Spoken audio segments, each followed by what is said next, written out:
வணக்கம் இந்தியா. 3 நாட்களின் ஏற்றத்திலிருந்து இன்றைய தினம் நிஃப்டி ஒரு ரிலாக்ஸ் எடுத்துக்கிட்டு எண்ட்ஸ் பிலோ 25,650, அதாவது 135 புள்ளிகள் குறைந்து 25,647 முடிவடைந்திருக்கிறது. அந்த யூஎஸ் ட்ரேட் டீல் போட அன்றைக்கி அனௌன்ஸ் ஆச்சு இல்லையா, அன்றைக்கி மறுநாள் நம்ம காலையில் 25,641 லோ வந்தது. பட் அதன் பிறகு தான் ஒரு பெரிய ஒரு ஏற்றத்தையும் சந்தைகள் எடுத்து சென்றதுன்னு சொல்லலாம். ஸோ அதனால் அது கிட்டத்தட்ட இப்போ இருக்குது. என்ன ஆகும் என்பதை பார்ப்போம். அட்வான்ஸஸ் 788, டிக்ளைன்ஸ் பார்த்தோன்னா 1693. மெயினாக அந்த டாப் செக்டாரில் பார்க்கும் பொழுது பிஎஸ்சி பேங்க் ஒண்டி தான் இன்றைக்கி ஏறி இருக்குது. பிஎஸ்சி பேங்க் ஒண்டி ஏன் ஏறுறது அப்படின்னு பார்த்தீங்கன்னாக்க, நாளை தினம் ஆர்பிஐடைய கிரெடிட் பாலிசி வர இருக்குது.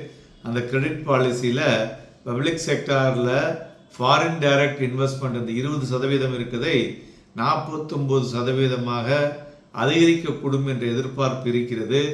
இது நாளை தினம் வந்ததுன்னா மார்க்கெட்டுக்கு ஒரு பெரிய ட்ரிகருங்க. மார்க்கெட் பறக்கும். ஓகேயா, நோட் பண்ணி வச்சுங்க. ஸோ இன்றைய தினம் மெட்டல், ஆட்டோ அண்ட் ரியாலிட்டி ஒரு ப்ராஃபிட் புக்கிங்கில் வீழ்ச்சி அடைந்த துறைகள் என்று சொல்லலாம். மேலும் இன்றைய தினம் இண்டிவிஜுவல் ஸ்டாக்ஸை பொறுத்தவரை பார்த்தோம்னா Trent, Max Health Care, Tata Steel, JSW Steel, ONGC இவையெல்லாம் ஏறிய பங்குகள். இறங்கினதில் Hindalco, Eternal, Bharti Airtel, BEL, SBI Life இவையெல்லாம் இறங்கி இருக்கிறது. இதை தவிர பார்த்தோன்னா ஐடிசியும் விழுந்திருக்கு, ஐசிஐசிஐ பேங்க், ரிலையன்ஸ் எல்லாமே கிட்டத்தட்ட ஒரு அரௌண்ட் 1% விழுந்திருக்குன்னு சொல்லலாம். ஸோ மேலும் இந்த ப்ராடர் மார்க்கெட்டை பொறுத்தவரை பார்த்திங்கன்னா மிட் கேப் ஒரு 0.5% வீழ்ச்சி அடைந்திருக்கிறது. ஸ்மால் கேப் நியர்லி 1% விழுந்திருக்கு. ஸோ அதனால் broader market shows the weakness.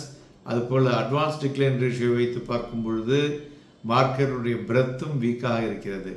So overall வீக்னஸை இன்றைய தினம் சந்தைகளில் பார்க்க முடிஞ்சது. ஸோ செக்டார் வைஸும் கேபிட்டல் குட், மெட்டல் இண்டஸ்ட்ரீஸ்லாம் பார்த்தோம்னா அதுவும் 1% கீழே விழுந்திருக்கு.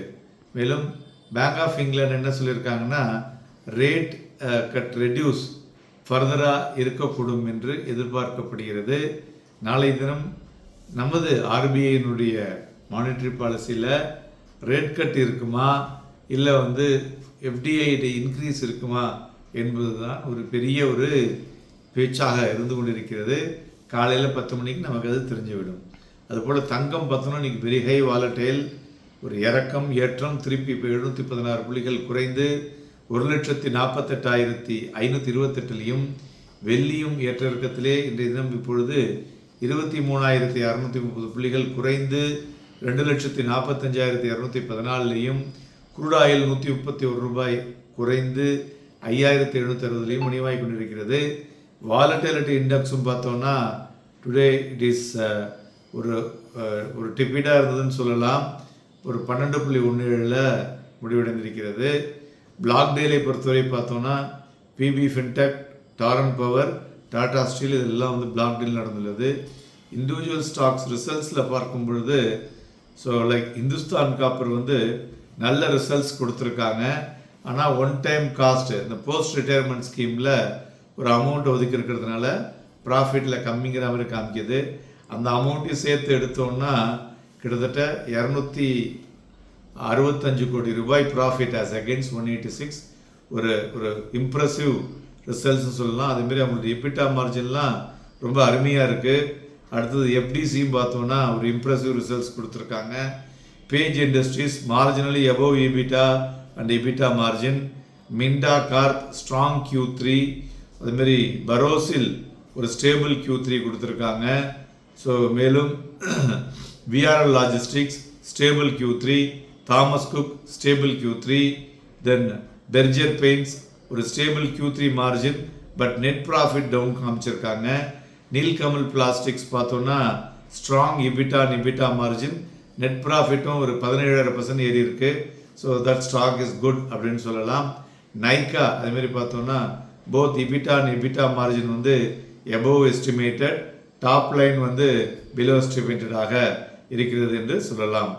ஸோ மேலும் இன்றைய தினம் சில முக்கிய இன்புட்டை பார்க்கும் பொழுது காலையில் பார்த்தோன்னா நம்மளுடைய இந்தியாவினுடைய அனௌன்ஸ்மெண்ட் ஃபர்ஸ்ட் ட்ரான்ச் இருக்கு இல்லையா, அது அக்ரீட் ஆனது நாளைய தினம் வெளிவர இருக்கிறது. அதில் வந்து டெக்ஸ்டைலுக்கு வந்து ஒரு பெட்டர் ரியாக்ஷன்ஸ் இருக்கக்கூடும் என்று எதிர்பார்க்கலாம். அதுபோல் இந்த என்எஸ்சி ஐபிஓ வர இருக்குல்ல, அதனால் ஐஎஃப்சிஐயும் வந்து ஏறக்கூடிய வாய்ப்புகள் இருக்கும் என்று எதிர்பார்க்கப்படுகிறது. மேலும் இன்றைய தினம் நிஃப்டி பார்த்தோன்னா ஒரு வெரி ஹை வாலடைல் மூவில் இருந்தது.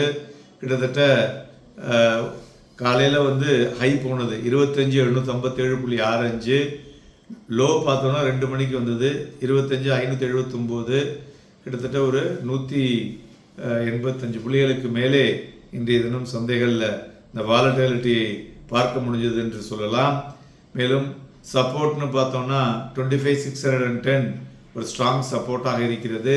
ரெசிஸ்டன்ஸ் பார்த்தோம்னா 25,735 ஒரு ஸ்ட்ராங் சப்போர்ட்டாக இருக்குது, ரெசிஸ்டன்ஸாக இருக்கிறது.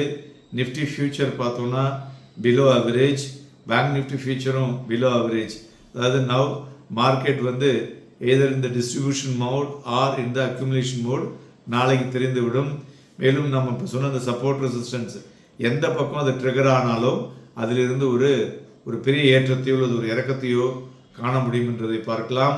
நாளைய தினம் வாலடைல் மிகுந்து காணப்படும். Happy and profitable day.